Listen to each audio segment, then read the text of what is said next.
नमस्कार बच्चों, study pillar के यूट्यूब चैनल पर आप सभी का स्वागत है। तो अपना चैप्टर शुरू हो चुका था, कौन सा, विलियन। और विलियन चैप्टर से संबंधित अपन कुछ महत्वपूर्ण सवाल करने जा रहे हैं। और विलियन चैप्टर से संबंधित ये अपनी फर्स्ट क्लास है, तो बिल्कुल सांद्रता जो इकाइयाँ हैं उन्हीं से संबंधित कुछ सवाल मैं आपके लिए लेके आया हूँ। तो जो ही मैं क्वेश्चन पढ़ूँ उसका आंसर आप कीजिएगा, रफ कॉपी और पेन लेके बैठिएगा बच्चों, ठीक है। सीधा सवाल नहीं होगा, न्यूमेरिकल टाइप सवाल बनते हैं सॉल्यूशन से। और एक बात मैं आपको और बता दूं कि जो एक वीक बाद नेक्स्ट मंडे को एक बड़ी क्लास आने वाली है, 1000 से 2000 सवाल हो गए उसमें केमिस्ट्री के। संभवतः हर विषय की क्लास डालने का प्रयास करेंगे, लेकिन केमिस्ट्री की तो आई ही आएगी, तो उसे मत छोड़िएगा। वीडियो आपको इसी चैनल पर मिलेगा। तो चलिए शुरू करते हैं आज की क्लास। सबसे पहला सवाल आज की क्लास का कहता है, एक विलियन में 50 ग्राम चीनी को 350 ग्राम पानी में घोला जाता है। द्रव्यमान प्रतिशत के रूप में विलियन की सांद्रता क्या होगी? ऑप्शन है 9.3%, 7.01%, 12.5% या 11.1%। Option A, option B, option C, option D. जल्दी से सोल्व करो बच्चों और कमेंट करो कौन सा उत्तर होगा। कमेंट ना करो तो भी आप निकालो ज़रूर इसे। तो हमें पता है बच्चों, हमने क्लास के अंदर सीख रखा है परसेंटेज ऑफ W/W क्या होता है। विलेय का भार अपॉन किसका, विलियन का भार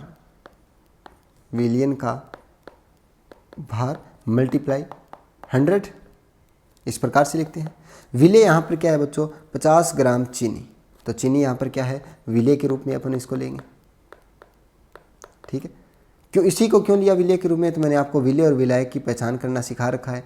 ज़्यादा मात्रा होगी उसे क्या लेंगे, विलायक लेंगे। ये हो गया सॉल्वेंट अपना।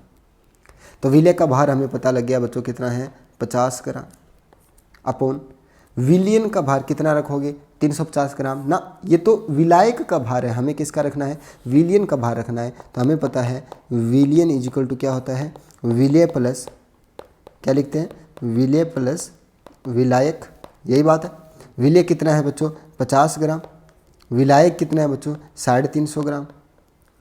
तो टोटल विलियन की मात्रा कितनी आ गई बच्चों, 400 ग्राम। तो अपने को यहाँ पर कितनी वैल्यू रखनी पड़ेगी, 400 ग्राम मल्टीप्लाई बाई 100। तो देखो 1 0 से 1 0 गया, 1 0 से 1 0 गया। यहाँ से हो गया ये कितना, 5/2। ये हो गया अपना 25/2। 25/2 तो कितना आ जाएगा, 12.5%। 12.5%। तो ऐसा कोई ऑप्शन में है, बिल्कुल ऑप्शन सी आप चेकआउट करो बच्चों, 12.5% अपना आंसर हो जाएगा। अब ये सवाल बहुत बार पूछा गया है, प्रीवियस ईयर्स एग्जाम का ये क्वेश्चन है, ठीक है। तो बिल्कुल इसी प्रकार के सिंपल क्वेश्चन पूछे जाएंगे। यदि आपको मैंने जो क्लास कराई है वो अगर याद है तो सारे क्वेश्चन आप आसानी से कर पाओगे, ठीक है। और जो बड़ी वीडियो अपनी आएगी क्वेश्चंस की, उसके अंदर भी मैं इस प्रकार के सारे क्वेश्चन ऐड कर दूंगा टॉपिक वाइज। नेक्स्ट अपना सवाल है बच्चों क्या, इथेनॉल के 1 मोल का द्रव्यमान क्या है। तो 1 मोल का द्रव्यमान क्या होता है बच्चों, अणुभार। 1 मोल का द्रव्यमान क्या होता है बच्चों, अणुभार, जिसको ग्राम में व्यक्त करेंगे। एक अणु का द्रव्यमान कितना होता है, एक अणु का द्रव्यमान वो भी अणुभार होता है, लेकिन वो AMU के अंदर अपन प्रदर्शित करेंगे, डायरेक्ट सीधा याद रखो। तो इथेनॉल है, इथेनॉल क्या होता है, CH3CH2OH। इसका 1 मोल है। 1 मोल का द्रव्यमान कितना होगा, जो इसका अणुभार होगा। अणुभार देख लो आप, निकाल सकते हो। कार्बन के लिए 12, 3 हाइड्रोजन प्लस, कार्बन के लिए 12, 2 हाइड्रोजन प्लस, ऑक्सीजन के लिए 16 प्लस 1 हाइड्रोजन। इनको ऐड कर लो, 12 और 3 15, 15 और 2 17, 17 और 6 23, 23 और 1 24, 24 और 2 26, 26 और 10 36, 36 ही होगा। तो 36 ग्राम 1 मोल एथेनॉल का क्या आ गया बच्चों, द्रव्यमान आ गया। किसी को कोई समस्या है, निकाल सकते हो आसानी से। तो हमारा जो ये सवाल है इसका आंसर हो जाएगा ऑप्शन ए, यानी कि 36 ग्राम। आसान सा सवाल है, मोल कॉन्सेप्ट का ये सवाल है। नेक्स्ट सवाल करते हैं, सवाल नंबर 3। सवाल नंबर 3 हमसे कहता है कि अन्य धातुओं के साथ पारा के विलयन को क्या कहते हैं। ऑप्शन ए है आपके पास संतृप्त विलयन, ऑप्शन बी असंतृप्त विलयन, ऑप्शन सी पार धातु मिश्रण, ऑप्शन डी अति संतृप्त विलयन। तो बताओ जरा क्या होगा, पारे के मिश्रण को क्या बोलेंगे। तो पारे के साथ कोई भी अधातु हो, पारा प्लस धातु हो, तो उसके मिश्रण को बोलते हैं बच्चों क्या, पार्द धातु। पार्द धातु, पार्द है ये, वो नहीं है जो आप सोच रहे हो, पार्द धातु मिश्रण, पार्द धातु मिश्रण। तो इस सवाल का जो आंसर होगा हमारा वो हो जाएगा ऑप्शन सी। ठीक है, नेक्स्ट चलते हैं बच्चों। ये आपको कुछ की पॉइंट्स भी दिखा रखे हैं, आप इन्हें भी पढ़ सकते हैं, रीड आउट कर सकते हो। नेक्स्ट सवाल कहता है 1 मोल पानी का क्या द्रव्यमान होगा। 1 मोल पानी का द्रव्यमान आपसे पूछा, बिल्कुल आसान सा सवाल है। अभी मैंने आपको बताया 1 मोल के लिए अगर द्रव्यमान पूछे तो वो होगा क्या, अणुभार होगा उसका, अणुभार, जिसको अपन किस में व्यक्त करेंगे, ग्राम में। 1 अणु के लिए पूछे तो अणुभार किस में व्यक्त करेंगे बच्चों, AMU के अंदर। हमें H2O के लिए पूछा है, H2O का 1 मोल के लिए पूछा है हमें। 1 मोल का कितना हो जाएगा, H2O का जो द्रव्यमान होता है 2 हाइड्रोजन का और 16 ऑक्सीजन का, यानी कि 18, तो हो जाएगा 18 ग्राम। तो यानी कि H2O के 1 मोल का जो द्रव्यमान होता है बच्चों वो 18 ग्राम अणुभार के बराबर होता है, ध्यान में रखना। ठीक है, तो इस सवाल का जो आंसर हो जाएगा हमारा वो हो जाएगा ऑप्शन बी, 18 ग्राम। ठीक है, नेक्स्ट सवाल की ओर बढ़ते हैं। नेक्स्ट हमारा सवाल है सीमेंट, बाजरी, मोटी रेत और पानी के मिश्रण को क्या कहा जाता है। आपके पास ऑप्शंस हैं, ए मोर्टार, बी कंक्रीट, सी गारा और डी परिनियामक। बताओ ज़रा कितना हल्का सवाल है। सीमेंट, बजरी, मोटी रेत और पानी के मिश्रण को क्या कहता है बच्चों, तो आप डायरेक्ट ध्यान में रखना, इसे कहते हैं कंक्रीट। क्या कहते हैं, कंक्रीट। ठीक है, नेक्स्ट सवाल की ओर बढ़ते हैं। हमारा सवाल है कि निम्नलिखित में से कौन सा एक सजातीय मिश्रण है। सजातीय मिश्रण, या क्लास में मैंने आपको बताया था क्या, समांगी मिश्रण, एक ही बात है। क्या, समांगी मिश्रण, दोनों एक ही बात है। ठीक है, तो इस आधार पे आप सोच के बताओ, क्या वो ऑप्शन ए स्टार्च का घोल होगा, ऑप्शन बी पानी में छाछ, ऑप्शन सी नाले का पानी, ऑप्शन डी पानी में शक्कर। बताओ ज़रा समांगी मिश्रण, ऑप्शन कमेंट करो कौन सा होगा, स्टार्च का घोल, पानी में छाछ, नाले का पानी या पानी में शक्कर। तो समांगी मिश्रण का अर्थ होता है कि किसी कंटेनर के अंदर मान लो एक विलयन बना हुआ है,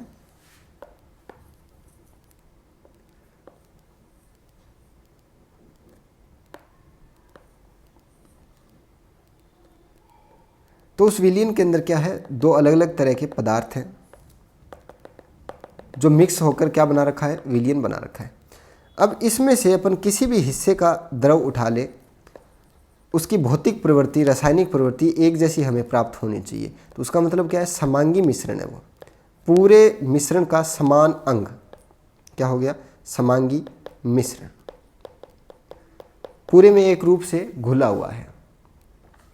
तो इस तरह की जो प्रवृत्ति पाई जाती है वो पानी के अंदर शक्कर घोलने पर वो प्रवृत्ति पाई जाती है। तो इसका उत्तर आ जाएगा ऑप्शन डी, पानी में शक्कर। नेक्स्ट सवाल अपना, निम्नलिखित में से कौन सा विद्युत का सुचालक है। आपके पास 4 ऑप्शन है, पहला नल का जल, बी ऑप्शन समुद्र का जल, सी नल और समुद्र जल दोनों, डी आसूत जल। तो आप आंसर कमेंट कर सकते हो कौन सा होगा। विद्युत का सुचालक, विद्युत का सुचालक का मतलब है उसके अंदर क्या होंगे, फ्री आयंस होंगे। क्या होंगे, फ्री आयंस। फ्री आयन यदि होंगे तो आपको देखना है कौन से प्रकार के जल में फ्री आयंस मिलते हैं। तो नल का जल बिल्कुल नहीं, समुद्र का जल हाँ बिल्कुल, नल के जल के अंदर कुछ अशुद्धियाँ पाई जाती है, किसका, कैल्शियम और मैग्नीशियम कार्बोनेट्स की, तो नल का जल हो जाएगा। समुद्र के जल के अंदर लवण पाए जाते हैं बहुत ज़्यादा, उसके अंदर भी कैल्शियम NaCl आयंस पाए जाते हैं, साथ ही साथ मैग्नीशियम की अशुद्धि पाई जाती है। और अशुद्ध जल का मतलब है प्योर वाटर। प्योर वाटर में किसी प्रकार का कोई आयन नहीं पाया जाता है, यानी कि आप RO के पानी के अंदर यदि विद्युत प्रवाह करेंगे तो वो प्रवाह नहीं होगा। तो इस आधार पे अपन कह सकते हैं अपना उत्तर जो आएगा वो ऑप्शन सी होगा, नल व समुद्र जल दोनों। नेक्स्ट सवाल है, सवाल इस प्रकार से है कि शुद्ध जल की मोलरता कितनी होगी। तो क्या आप निकाल सकते हो शुद्ध जल की मोलरता? मोलरता बताओ बच्चों कितनी होती है? मोलरता होती है विलेय के मोल, विलेय के मोल अपॉन विलियन का आयतन, विलियन का आयतन। ठीक है, तो शुद्ध जल की मोलरता कितनी आई है बच्चों? यहाँ से आप सॉल्व करोगे तो आपका उत्तर आएगा 55.55।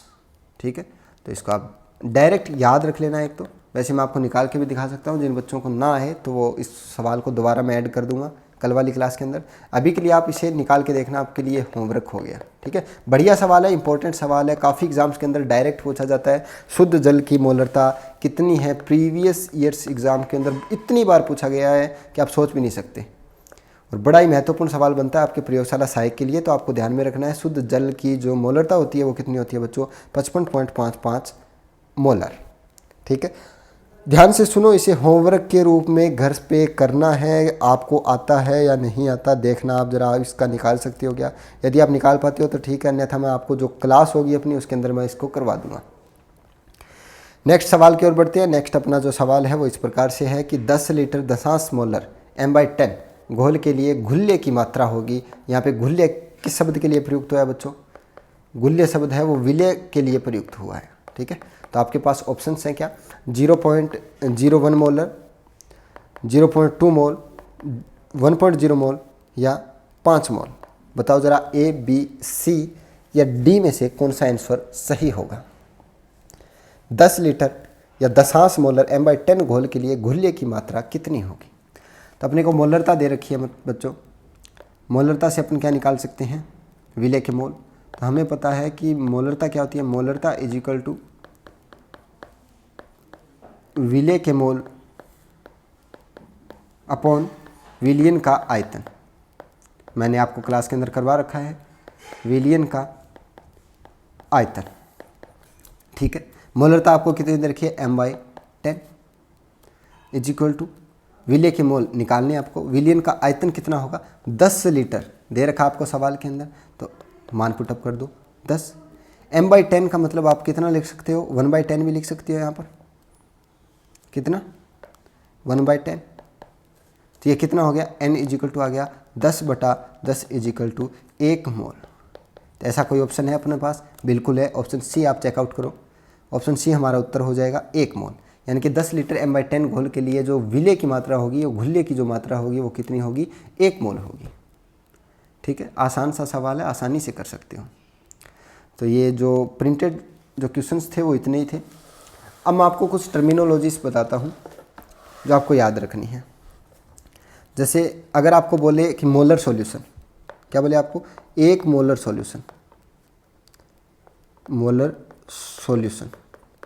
तो इसके लिए आपको प्रयुक्त करना है हमेशा 1 m, यानी कि 1 मोलर सॉल्यूशन की बात कर रहे हैं। अगर आपको कहे by molar solution, by molar solution, तो इसके लिए हमेशा आपको मोलरता कितनी माननी है? m/2। ठीक है, आपको कहे सेमी मोलर सॉल्यूशन, तो बताओ बच्चा सेमी मोलर सॉल्यूशन के लिए मोलरता अपन कितनी मानेंगे? कमेंट करो जरा, किन किन को पता है? सेमी मोलर, सेमी मोलर के लिए m इज इक्वल टू अपन करेंगे 1/2। ठीक है, आपको दिया जा सकता है डेसी मोलर सॉल्यूशन। क्या? Deci molar solution. Deci molar solution के लिए बताओ बच्चों मोलरता अपन कितनी मानेंगे? सेमी मोलर हो गया 1/2, डेसी मोलर बताओ किन किन को पता है? जिनको पता है वो आंसर कमेंट कर सकता है। बताओ रे बाबा। तो डेसीमोलर के लिए अपन यूज करेंगे m, मोलरता 1/10। एक लास्ट अंतिम बता दो आप, सेंटीमोलर सॉल्यूशन आपको कहा जाए सेंटीमोलर सॉल्यूशन। तो आपके कौन सा सांद्रता आप मानोगे, कौन सी मोलरता आप मानोगे सेंटीमोलर सॉल्यूशन यदि आपको दिया जाए तो? बताओ ज़रा। तो बच्चों यदि सेंटीमोलर सॉल्यूशन दिया गया है तो आपको जो सांद्रता माननी है या जो मोलरता माननी है वो माननी है 1/100। ठीक है, कर सकते हो यहाँ से यहाँ, कोई दिक्कत वाली बात नहीं है। ठीक है, तो ये कुछ महत्वपूर्ण पॉइंट्स हैं जिनको आपको ध्यान में रखना है। यहाँ से अच्छे खासे सवाल बनते हैं। डायरेक्ट आपको दे दिया, यदि आपको नहीं पता होगा ऐसे डायरेक्ट दे देगा कि सेंटीमोलर सॉल्यूशन के अंदर विलय के मोलों की संख्या बताओ। 10 लीटर सेंटीमोलर सॉल्यूशन के लिए विलय के मोलों की संख्या। तो सेंटीमोलर का यदि आपको नहीं पता है तो आप नहीं कर सकते इस सवाल को। आसान सवाल है लेकिन फिर भी आप नहीं कर सकते। तो सेंटीमोलर होता है बच्चों 1/100, डेसीमोलर 1/10, सेमीमोलर यानी कि 1/2, बाईमोलर यानी कि m=2 और 1 मोलर सॉल्यूशन का मतलब 1 मोलर सांद्रता। कोई दिक्कत है किसी बच्चे को? निकाल सकता है आसानी से। ठीक है, अब मैं आपको कुछ सवाल देता हूँ और सवाल आपको करने हैं। एक सवाल, बेसिक सा सवाल मैं आपको लिख के देता हूँ, वो सवाल आप करना। ठीक है,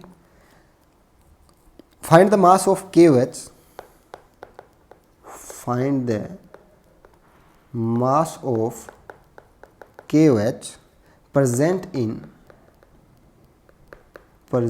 in 150 centimeter cube of semi molar solution. ठीक है, एक सेमी मोलर सॉल्यूशन के अंदर 150 centimetre cube semi molar solution के अंदर KOH का द्रव्यमान आपको ज्ञात करना है, KOH का भार आपको ज्ञात करना है।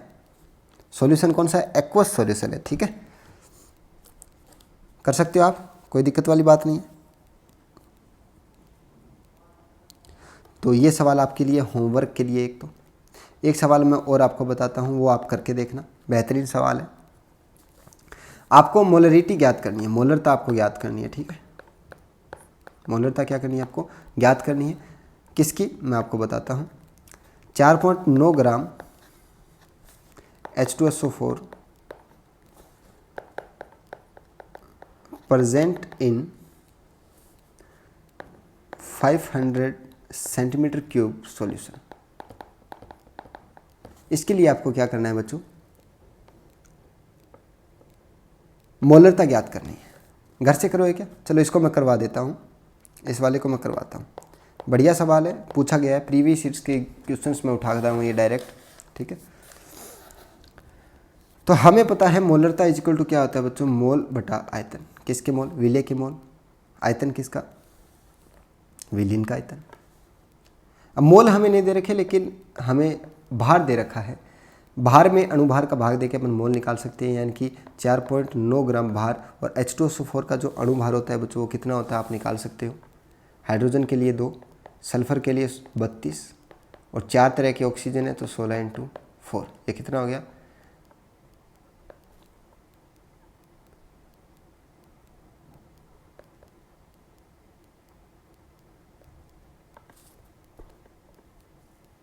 कितना हो गया ये? 16 दूनी 32 दूनी 64, यही बात है। तो 64 ऑक्सीजन का टोटल, 32 किसका और 2 इसका, 4 और 4 8, 6 और 3 98 हो गया टोटल। अपॉन आयतन कितना लिखोगे आप बच्चों? आपको दे रखा है 500 सेंटीमीटर क्यूब। क्या दे रखा है? 500 सेंटीमीटर क्यूब। 1 लीटर बराबर कितना होता है बच्चों? 1000 सेंटीमीटर क्यूब। तो 500 सेंटीमीटर क्यूब का मतलब कितना है? 1/2 लीटर। ठीक है, इसको सोल्व कर लो आप। 4.9 अपॉन 98 मल्टीप्लाई 2/1, तो ये आ जाएगा कितना? 10, और ये 2 पे कटा, 2 से 2 गया, यानी कि 1/10, यानी कि आ जाएगा 0.1 मोलर सॉल्यूशन। बताओ ज़रा, किसी बच्चे को कोई समस्या है क्या? कितना आसान सवाल था। ये वाला जो ऊपर लिख रखा है ना, ये आपको घर से करके लाना है। ठीक है, ये सवाल आपको कहाँ से करना है? घर से करना है, होमवर्क है ये आपके लिए। ठीक है, ये सवाल मैंने आपको करवा दिया। एक सवाल और मैं आपको होमवर्क के लिए दे देता हूँ, वो करना आपको मैं दे दिया कि क्वेश्चन है होमवर्क के लिए। कल मैं आपको ये जो होमवर्क के लिए दे रहा हूँ ये कल की क्लास में अपन करेंगे कि 1.1 ग्राम पर लीटर घनत्व वाले विलयन के लिए 10% W/W एक्वस सॉल्यूशन है किसका, H2SO4 का। एक्वस विलयन H2SO4 का के लिए क्या ज्ञात करो, मोलरता ज्ञात करो, मोलरता ज्ञात करो। तो ये सवाल आपको बच्चों करना है, ये आपके होमवर्क के लिए सवाल है। एक तो ये वाला सवाल और एक इससे जस्ट पीछे वाला सवाल। दोनों ही सवाल अत्यंत ही महत्वपूर्ण है। प्रीवियस ईयर्स के जो क्वेश्चंस हैं वहाँ से मैंने उठाए हैं, तो दोनों का आप कर लेना बच्चों, ठीक है, कर लोगे, कोई दिक्कत नहीं है। तो मिलते हैं बच्चों नेक्स्ट क्लास के अंदर, तब तक के लिए जय हिंद जय भारत दोस्तों। पढ़ते रहो, मेहनत करते रहो, 20-25 दिन बच्चे हैं, ठीक है। कंपटीशन ज़्यादा टफ नहीं होगा, मस्ती से बस पढ़ते रहो। एक बार आप सारे चीज़ों का रिवीजन कर लोगे ना, एक बार पढ़ लो बस, ठीक है, आराम से सिलेक्शन हो जाएगा। टेंशन ना लो, मस्ती से पढ़ते रहो और अपन जो कराते हैं उसको कंप्लीट करते रहो। तो मिलते हैं नेक्स्ट क्लास में, तब तक के लिए जय हिंद जय भारत।